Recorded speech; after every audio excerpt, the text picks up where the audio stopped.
નમસ્કાર વિદ્યાર્થી મિત્રો, આજે આપણે સ્વાધ્યાયનો બીજો દાખલો આજે જોશું। તમારી પાસે રકમ છે, રકમને સમજીને આપણે ઘણી ગણતરી કરવાની છે। અહીંયા ધોરણ 10 માં ચેપ્ટર નંબર 10 નો દાખલો છે। તો 5 સેન્ટીમીટર લંબાઈની એક વસ્તુને 10 સેન્ટીમીટર કેન્દ્ર લંબાઈના અભિસારી લેન્સ થી 25 સેન્ટીમીટર દૂર રાખી છે। અભિસારી લેન્સ કિરણકૃત દોરો અને પ્રતિબિંબનું સ્થાન, પરિમાણ અને પ્રકાર જણાવો। વિદ્યાર્થી મિત્રો, અભિસારી લેન્સ છે। હવે આપણે અહીંથી ઓળખવાનું છે કે અભિસારી લેન્સ કયો ગણાશે। એટલે અભિસારી મતલબ કે બહિર્ગોળ કે અંતર્ગોળ। તો પહેલા તો આપણે યાદ કરી લેવું જોઈએ કે જ્યારે અભિસારી અરીસો અને અપસારી અરીસોની વાત કરી હતી તે વખતે કયો આપણો અરીસો આવતો હતો, અને અભિસારી લેન્સ અને અપસારી લેન્સ। તો એની પણ આપણે ચર્ચા કરીશું થોડી એક્સ્ટ્રા। તો જ્યારે આપણે અહીંયા અરીસાની વાત કરતા હતા, ખૂબ જ અગત્યનું છે ટોપિક, કારણ કે કોઈ જગ્યાએ લેન્સનું નામ ના લખેલું હોય તમારે ઓળખવું પડે કે કયો લેન્સ છે। એવું જો લખેલું હોય કે અભિસારી છે એટલા માટે। તો જ્યારે આપણે અંતર્ગોળ અરીસો, હવે અંતર્ગોળ અરીસો આવે ત્યારે આપણે કહેતા હતા અભિસારી। બહિર્ગોળ અરીસો એને કહેતા આપણે અપસારી। હવે આ બે હતા અરીસા માટે વાત। હવે આપણે વાત કરીશું લેન્સ માટે। અંતર્ગોળ લેન્સ એ છે અપસારી, જે આપણે થિયરી ભણી ગયા છે એની વાત કરું છું। અને બહિર્ગોળ લેન્સ એ છે અભિસારી। હવે વિદ્યાર્થી મિત્રો, બંને વચ્ચે શું ફેર છે અને બંને વચ્ચે શું તફાવત છે તે પણ આપણે સમજી લઈશું, કારણ કે આગળના કોઈ પણ એવા દાખલામાં જો અપસારી અરીસો કે અપસારી લેન્સ લખેલું હોય તો તમને એ કયો છે અરીસો અને કયો લેન્સ એ ઓળખતાની તમને ખબર પડે। હવે અહીંયા જોશું કે અભિસારી ક્યારે કહેવાશે? જ્યારે પ્રકાશના કિરણો વસ્તુમાંથી આવે અને ત્યાં આપાત થાય। જો અરીસો હોય તો આપાત થાય, બરાબર, અને પરાવર્તન પામશે, અને લેન્સ હોય તો વક્રી ભવન પામી પારદર્શક માધ્યમને મળશે, બરાબર છે। તો કેન્દ્રિત થવાની ઘટના થાય એ જગ્યાએ અભિસારી થાય, અને જો વિકેન્દ્રિત થવાની ઘટના થાય એ જગ્યાએ અપસારી થાય, બરાબર છે। ધારો કે લેન્સ જોઈએ, આપણે બહિર્ગોળ લેન્સ કરીએ। હવે બહિર્ગોળ લેન્સ પ્રમાણે જે પણ કે કિરણો એની પર આવે છે તો એ પ્રમાણે જો તે કેન્દ્રિત થશે, બરાબર। તો આ જે વાત કરીએ છે તો આવું કેન્દ્રિત થાય, અને લેન્સ, આ લેન્સ છે, આપણે લેન્સ દોર્યો છે, બરાબર, અને કેન્દ્રિત થાય છે તો થશે શું? તો કે ભાઈ બહિર્ગોળ લેન્સ, કારણ કે કેન્દ્રિત થાય તો અભિસારી થશે। અહીંયા અભિસારી એટલા માટે છે કે અંતર્ગોળ અરીસાની અંદર પ્રકાશમાંથી, એટલે કે પ્રકાશના જે પણ કિરણો વસ્તુમાંથી આવે છે એ આપાતને પરાવર્તન પામીને જે પણ જગ્યાએ ભેગા થાય છે, કેન્દ્રિત થાય છે, એટલા માટે અંતર્ગોળ અરીસો અભિસારી છે, બરાબર। બીજું કે અહીંયા જે અપસારી એટલે અપસૃત થશે, વિકેન્દ્રિત થવાની ઘટના થશે, તો એટલા માટે અરીસામાં બહિર્ગોળ અરીસો એ અપસારી છે, બરાબર। અહીંયા અંતર્ગોળ લેન્સ એ અપસારી છે, કારણ કે એમાં પણ એવી ઘટના થાય છે વિકેન્દ્રિત થવાની, ભાસ થાય એવી ઘટના, બરાબર। અહીંયા પણ ભાસ થશે, અહીં પણ ભાસ થશે, અને રિયાલિટી જો વાસ્તવિકતા હોય એટલે કે અહીંયા ને અહીંયા બંનેમાં વાસ્તવ મળે છે ને, એટલે શું થશે? એ અભિસારી થશે। ઘણા બધા એના ટ્રીકો પરથી તમે એને સમજી શકો છો, અલગ અલગ એના જે પણ કંઈ તમે એના ઉકેલ કહી શકો એના પરથી તમે એને અભિસારી અને અપસારી તમે કહી શકો છો। તો વિદ્યાર્થી મિત્રો, ખૂબ જ અગત્યનું હતું કે અભિસારી અને અપસારી કોને કહેવાય, લેન્સ હોય કે અરીસો હોય, બરાબર છે। તો આપણી રકમમાં પણ એવું લખેલું છે, આપણે સ્પષ્ટ કરી નથી કે બહિર્ગોળ લેન્સ લેવાનો છે કે અંતર્ગોળ। અહીંયા જે આપણે ચર્ચા કરી ખૂબ જ અગત્ય નથી, એટલા માટે દાખલાને આપણે લીધો છે, કારણ કે અભિસારી અને જ્યારે અપસારીની વાત કરવામાં આવે તો તમને ખબર પડી જવી જોઈએ। કહેવાનો મતલબ એવો કે અભિસારી છે એટલે શું થશે? બહિર્ગોળ લેન્સ થશે। ચલો કિંમત કે આપણી જે વિદ્યાર્થી મિત્રો જોઈ લેશું આપણે 5 સેન્ટીમીટર લંબાઈની એક વસ્તુ છે, એટલે કે એની વસ્તુની ઊંચાઈ આપેલી છે h, તો વસ્તુની ઊંચાઈ h બરાબર 5 સેન્ટીમીટર। ચલો બીજું શું છે? 10 સેન્ટીમીટર કેન્દ્ર લંબાઈ, કેન્દ્ર લંબાઈ સ્મોલ f બરાબર 10 સેન્ટીમીટર, બરાબર છે। 10 સેન્ટીમીટર છે અને જો એટલું યાદ રાખજો લેન્સની અંદર કેન્દ્ર લંબાઈ આવે છે વિદ્યાર્થી મિત્રો એટલે u તમારો જો ડાબી બાજુ હોય તો તમારે કેન્દ્ર લંબાઈ કઈ બાજુ મળશે જમણી બાજુ એટલે તમારી જે કેન્દ્ર લંબાઈ છે પ્લસ લેવાની છે ઓકે ત્યાર પછી વાત કરીશું આપણે કિરણકૃત થાય છે અને 25 સેન્ટીમીટર દૂર રાખવાનું છે વસ્તુ અંતર u બરાબર 25 સેન્ટીમીટર અને તે તો માઈનસ આવશે ચલો પ્રતિબિંબ એટલે પ્રતિબિંબ અંતર શોધવાનું છે પહેલા તો પ્રતિબિંબ અંતર એટલે કે v આવશે v બરાબર ક્વેશ્ચન માર્ક ચલો પ્રતિબિંબ ઊંચાઈ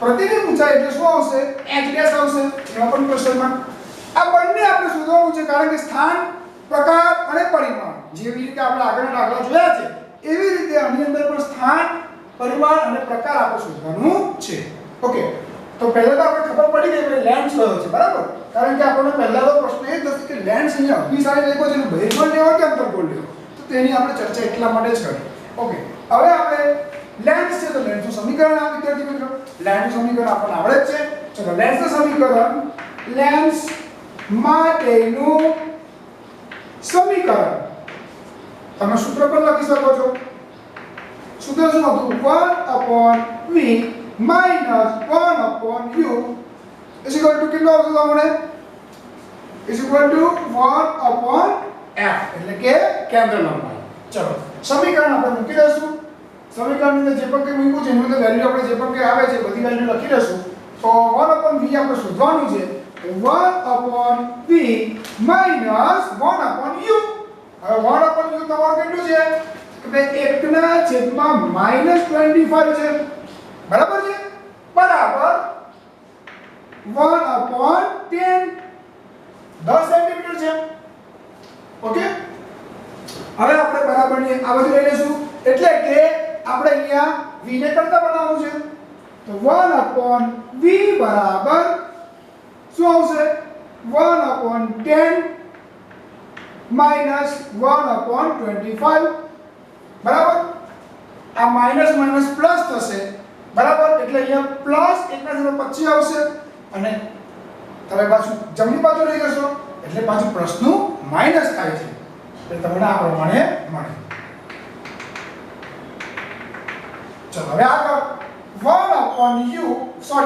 1/v પ્રતિબિંબ અંતરની વાત કરીએ છીએ આપણે તો અહીંયા ક્રોસ ગુણાકાર કરી નાખશું તો 25 - 10 ના છેદમાં 250 બરાબર ગુણાકાર કરીને ડાયરેક્ટ તમે તમારી રીતે તમે સમછેદી બનાવવાનો ટ્રાય કરો છો તે પણ પ્રયત્ન તે પણ ચાલશે અને તમે ક્રોસ ગુણાકાર કરશો તે પણ ચાલશે તો 1/p બરાબર અહીંયા આવશે 15 ના છેદમાં 250 ઓકે હવે આપણે અહીંયા આગળ 1/v બરાબર હવે નથી ભાગ પાડીશું તો અહીંયા ભાગ પડશે તારી 15 25 બાજુ 25 એટલે 50 5 તમે કહી શકો છો 250 તમારે કેટલું મળશે અહીંયા 3/50 બરાબર છે 3/50 મળશે અહીંયા આપણે ભાગ પડેલા છે ઓકે એટલે તમે લખી શકો છો અહીંયા 3 આવશે અહીંયા 50 આવશે ચલો હવે p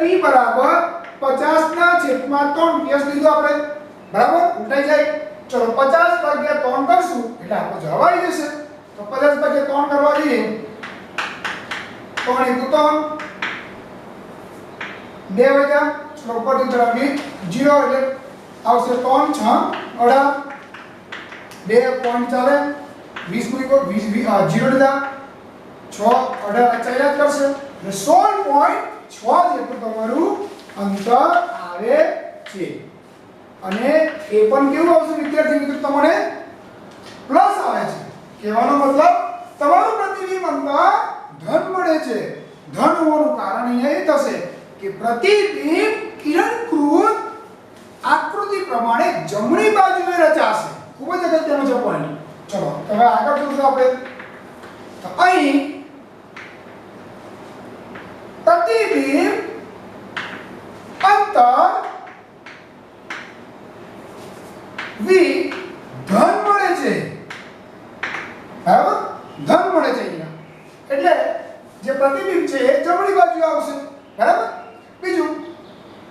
કે અહીંયા તમને જે પ્રતિબિંબ મળે છે તો આપણે જે લેન્સ દ્વારા જે પણ કંઈ વસ્તુમાંથી પ્રકાશના જે આવતા કિરણો અને જે પણ કંઈક આપણને જે અંતર આપણે મૂકવામાં આવે છે તો એ f થી દૂર છે કે 2f ની આપની વચ્ચે છે એના પરથી પણ તમે થોડું નક્કી કરી શકો છો કે તમારું જે ક્યાં મળશે. અને બહિર્ગોળ લેન્સમાં તો મોટે ભાગે કેસમાં આપણે એવું જ પડે છે કે તમને પ્રતિબિંબ ટર્ન મળે મોટે ભાગે કેસમાં બહુ જોઈએ. બરાબર, અમુક કેસ એવા પણ છે કે તમને ભૂલ મળી શકે છે. કહેવાનો મતલબ કે તમે વસ્તુને ક્યાં મૂકો છો એના પર આધાર રાખે છે. ઓકે, આગળ તો વિદ્યાર્થી મિત્રો આપણને શું મળે છે? ધન મળે છે, v ની વેલ્યુ બરાબર છે. આગળ હવે આપણે શોધવાનું શું છે તો કે પરિમાણ શોધવાનું છે. તો પરિમાણ શોધવાનું છે. પરિમાણનો મતલબ એટલે કે વસ્તુ ઊંચાઈ પરથી ઊંચાઈ પ્રતિબિંબ વસ્તુ જે આપેલી છે આપણે પ્રતિબિંબ ઊંચાઈ શોધવાની છે. તો વિદ્યાર્થી મિત્રો આપણે અહીંયા આગળ પ્રતિબિંબ ઊંચાઈ શોધવાની છે. તો અહીંયા સમીકરણ આપણી પાસે મોટવણીનું છે જ અને એ મોટવણીના સમીકરણ પરથી આપણે શોધી શકશું. બરાબર, તો મોટવણી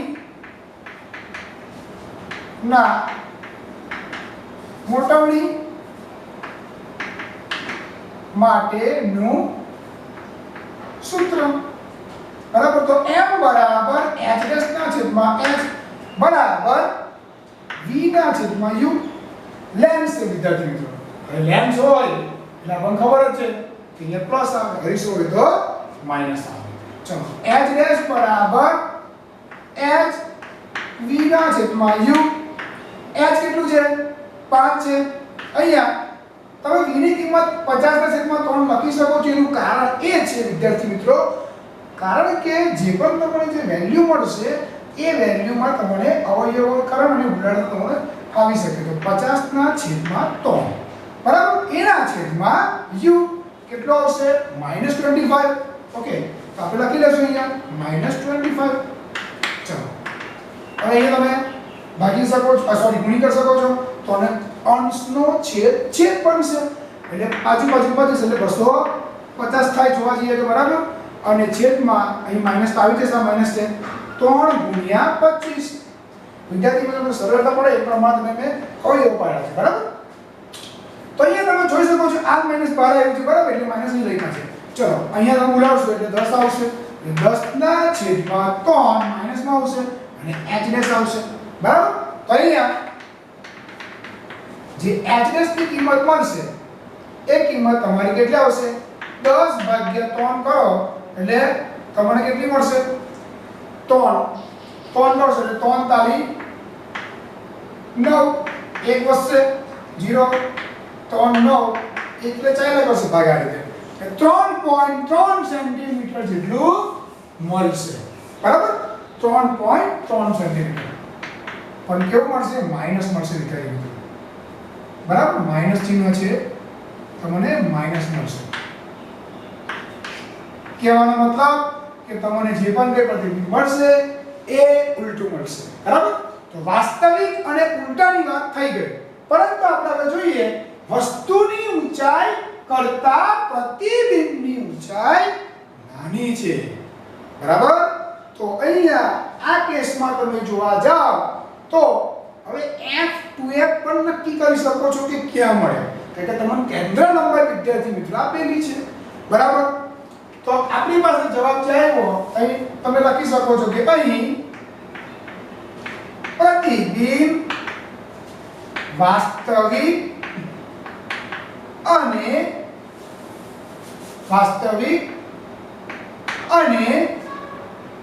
પ્રતિબિંબ વાસ્તવિક અને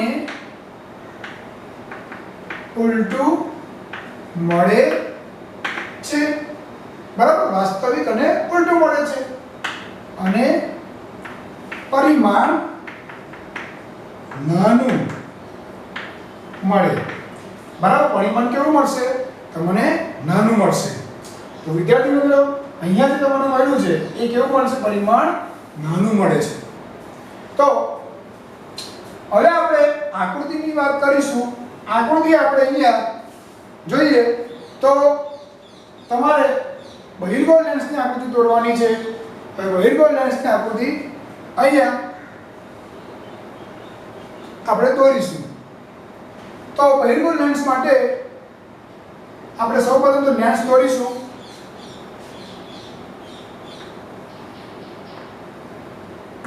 એના પછી મધ્યમાંથી આપણે એનું ધ્રુવને પસાર કરીશું. બરાબર છે? ધ્રુવને પસાર કરીએ એટલે આપણે અહીંયા એનું f2f પણ નક્કી કરી લઈશું વિદ્યાર્થી મિત્રો. તો f2f આપણે નક્કી કરી શકીએ 10 સેન્ટીમીટર પર તમારી કેન્દ્ર લંબાઈ છે. તો તમે 10 સેન્ટીમીટર તમે કોઈ પણ પોઈન્ટ પર મૂકી શકો છો. આપણે અહીંયા f1 લખી શકો અહીંયા અને અહીંયા 2f1 લખી શકો છો. બરાબર 20 સેન્ટીમીટર હશે. પરંતુ તમારી વસ્તુ કેટલે છે 25 સેન્ટીમીટર.